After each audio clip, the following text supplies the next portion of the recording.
Welcome to our channel. నేను మీ జాకీర్ హుస్సేన్. ఇక అఘోరి శ్రీవర్షిణి కేసులో అఘోరిని అయితే అరెస్ట్ చేశారు. ఇప్పుడు శ్రీవర్షిణి ఎక్కడుంది, ఏం చేస్తుంది, తన పరిస్థితి ఏంటి, నెక్స్ట్ ఫ్యామిలీతో వెళ్ళబోతుందంటారా?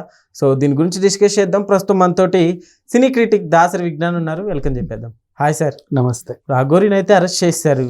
ఇప్పుడు నెక్స్ట్ శ్రీవర్షిణి పరిస్థితి ఏంటంటే ఏంటి? ఫస్ట్ ఆఫ్ ఆల్ ఈ అఘోరి పురాణంలో బేసిక్గా మనకి ఏమొచ్చింది, ఇప్పుడు ప్రజెంట్ నడిచేది అరెస్ట్ కాండం. ఈ అరెస్ట్ కాండంలో ఈవిడతో పాటు కూడా ఉన్న శ్రీవర్షిణి ఏమైంది, అఘోరి కార్ ఏమైంది, ఇవన్నీ చాలా మందికి ఉన్న డౌట్లు. శ్రీవర్షిణి ఏంటంటే అఘోరితో పాటు అరెస్ట్ అయింది. అఘోరిని నమ్మి వెళ్ళిపోయింది. అఘోరి అరెస్ట్ అయినప్పుడు కూడా ఆవిడని కూడా పట్టుకొచ్చాడు. నౌ శ్రీవర్షిని ఇక్కడ కూర్చోబెట్టు. అఘోరి అంటావా? అమ్మ, ఆవిడ మీద ఒక అభియోగం ఉంది. ఆవిడ బ్యాంకులోకి డబ్బులు వెళ్ళినట్టుగా మా దగ్గర కంప్లైంట్ వచ్చింది. ఆ దాఖలాలు తేలే వరకు మేము ఆవిడని విచారించాలి. మంచో చెడో ఇక్కడ ఉండాల్సిన పరిస్థితి.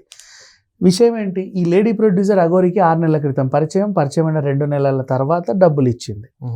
ఏదో రిసార్ట్లో వీళ్ళందరూ భోజనానికి వెళ్తే అక్కడ పరిచయం అయింది. పరిచయమైన 2 నెలలకి వీళ్ళ దగ్గర ఒక ట్రాన్సాక్షన్ జరిగింది, ఒక అండర్స్టాండింగ్లో. అది మా దగ్గర ఉంది. అప్పుడు నువ్వు శ్రీవర్షిణి అనే క్యారెక్టర్ అఘోరి జీవితంలో లేదు. నీకు అర్థమైందా? శ్రీవర్షిణి అనే క్యారెక్టర్ అప్పుడు అఘోరి జీవితంలో లేదు కాబట్టి ఈ కేసుకి నీకు ఎలాంటి సంబంధం లేదు. సో నిన్ను మేము అరెస్ట్ చేయట్లేదు. ఇప్పుడు అఘోరి డిమాండ్ శ్రీవర్షిణి కూడా అరెస్ట్ చేయాలి, మేమిద్దరం కలిసి ఒక సెల్లో ఉంటాం. మీరిద్దరు కలిసి ఒక సెల్లో ఉండడానికి నిన్ను ట్రాన్స్జెండర్ సెల్లో పెట్టారు. శ్రీవర్షిణి ట్రాన్స్జెండర్ కాదు కాబట్టి ట్రాన్స్జెండర్ సెల్లో పెట్టలేరు.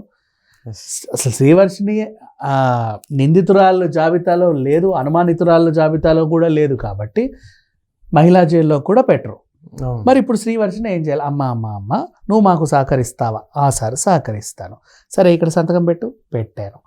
ఎప్పుడైనా సరే మేము పిలిచినప్పుడు వచ్చి నీ ఫోన్ నెంబర్ అక్కడ రాసే, ఈ నెంబరే మెయింటైన్ చేస్తావుగా? మెయింటైన్ చేస్తా. పిలిచినప్పుడల్లా వచ్చి మేము అడిగిన దానికి సమాధానం చెప్పి మాకు సహకరించి పో. ఓకే సార్ వెళ్తాను, బాయ్. అదిగో బండి ఉంది, మీ ఇంటికి దగ్గర దింపుతారు, పో. నో, నేను మా ఇంటికి మాత్రం ఖచ్చితంగా వెళ్ళను. I don't go. ఎందుకు వెళ్ళవు? నేను పోను, నేను అఘోరితోనే ఉంటా. ఇక్కడ మా రూల్స్ ఒప్పుకోవు, మరి ఏం చేస్తావు? మీ ఇష్టం. మీరు బలవంతాన్ని ఇంటికి పంపిస్తే నేను చచ్చిపోతా. నువ్వు తెచ్చావు కాబట్టి ప్రొటెక్ట్ చేయాలి కదా ఆ పిల్లని. అప్పుడు ఏం చేశారు, మన ప్రొటెక్షన్ సెంటర్కే పంపించారు. ఏది మన హైదర్ షా కోర్ట్ దగ్గర ఉంది.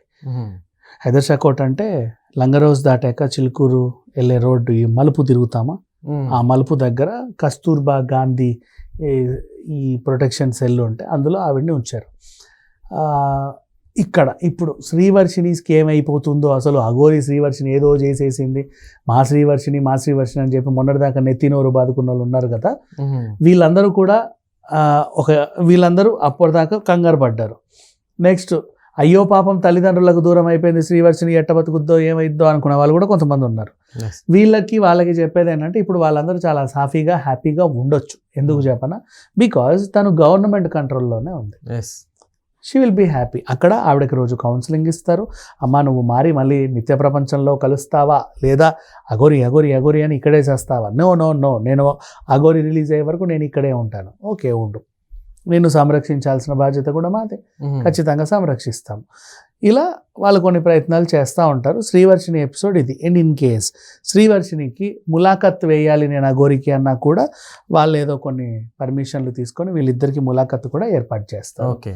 ఇన్ కేస్ ఒకవేళ ములాఖత్ ఏర్పాటు చేసినా కూడా వీళ్ళిద్దరు కలిసి ఏదైనా మాట్లాడుకునే సందర్భాలు కూడా ఉన్నాయి. మాట్లాడుకోవచ్చు, ఆ వెసులుబాటు ఉంది. అండ్ అఘోరికి లోపల నుంచి ఫోన్ చేసుకునే వెసులుబాటు కూడా ఉంది. తనకు నచ్చినవి క్యాంటీన్ నుంచి తెప్పించుకొని తినే సౌలభ్యం కూడా ఉంది. అవునా? Of course. నీకు సంబంధించిన వాళ్ళు ఎవరైనా నీకు ములాఖత్ వేసి నీ అకౌంట్లో కొన్ని డబ్బులు వేస్తే జైల్లో ఆవిడ ఆ డబ్బులు దాని టోకన్ రూపంలోకి మార్చుకొని అక్కడ క్యాంటీన్లో ఇస్తే నీకు టీ, కాఫీ, లేకపోతే ఏమైనా చిన్న బజ్జీలో, లేకపోతే బిస్కెట్లో ఇట్లాంటివన్నీ ఇస్తారు. అంటే ఆ సౌలభ్యం అయితే ఉంది. మరి ఈవిడ వినియోగించుకుంటే లేకపోతే లేదు. బయట నుంచి కూడా టిఫిన్లు గట్రా వస్తాయి. ఇక్కడ ఫుడ్ నీకు నచ్చలేదు అంటే నువ్వు తినాలనుకోవచ్చు, లేకపోతే లేదు. ఓకే. అఘోరీలకి అయితే ఇవన్నీ నచ్చవు కదా. ఆవిడ అదే చెప్పింది. అఫ్ కోర్స్ నచ్చవంటే ఇప్పుడు నేను కూడా వెజ్ బిర్యానీ ఇచ్చే పంపా మరి.